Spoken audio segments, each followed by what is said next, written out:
les zones reculées de l'Atlas au Maroc, des femmes s'affranchissent de leur rôle traditionnel et grâce à l'aide de leurs moutons, elles forgent leur propre avenir.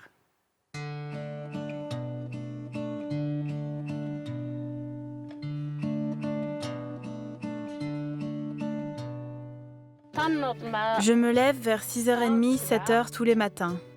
Je fais le pain, je fais à manger pour les enfants, je range, je fais la vaisselle. Dans une zone reculée de l'Atlas marocain, Fatima Ait El Hussein s'occupe des tâches domestiques, comme elle l'a toujours fait. Jusqu'à récemment, à part aider les hommes dans les champs, c'est tout ce qu'elle et les autres femmes du village pouvaient faire. Mais un changement s'est produit et tout a commencé avec des moutons.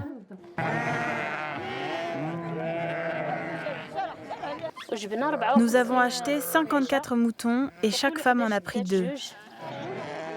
L'élevage des moutons, tout comme les autres activités génératrices de revenus, revient traditionnellement aux hommes.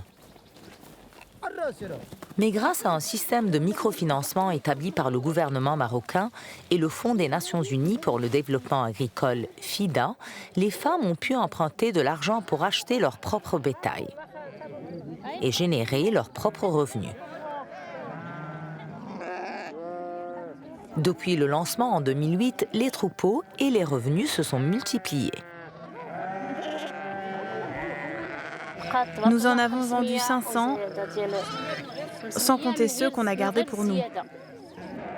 En plus des ventes d'animaux au marché, il y a eu d'autres retombées. La tradition berbère de fabrication de tapis a été relancée, avec la laine des moutons. Les tapis sont vendus jusqu'à Marrakech. Avec les revenus des moutons, elles ont pu étendre leurs activités. Elles ont acheté des ruches et des oliviers. Nous commençons à produire de l'huile d'olive avec laquelle nous fabriquerons du savon artisanal. Une autre des 26 membres de la coopérative, Najia Al-Kharouati, qui a une formation d'apicultrice, dit que la clé de leur succès, c'est la collaboration. والتضامن ديال العيالات حيت مندمجين وفرحانين والمهم ناشطين عندهم الرغبه باش باوي هما داك المشروع داكشي علاش نجح المشروع حيت الا عندك الرغبه راه بغيت تنجح المشروع الا ما عندك الرغبه ما عندك سوق راه المشروع مشى.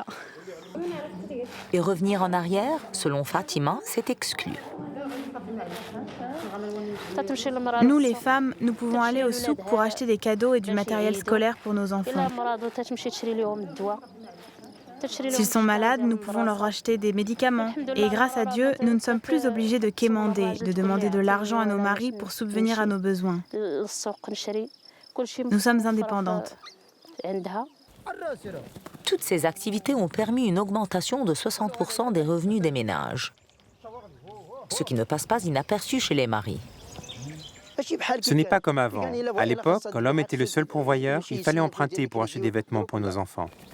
Le mari de Fatima, Hussein Ait Mansour, dit qu'il n'est pas le seul à trouver cet arrangement bien mieux que les rôles traditionnels. Tout le monde profite des revenus de la coopérative. Elles ont leurs moutons et peuvent s'acheter ce qu'elles veulent. Elles ne sont plus dans le besoin. La femme gagne de l'argent et économise. Plus besoin de demander à l'homme. Nous sommes heureuses. Nous voulons simplement continuer à travailler. Et elles sont prêtes à franchir le pas le plus important.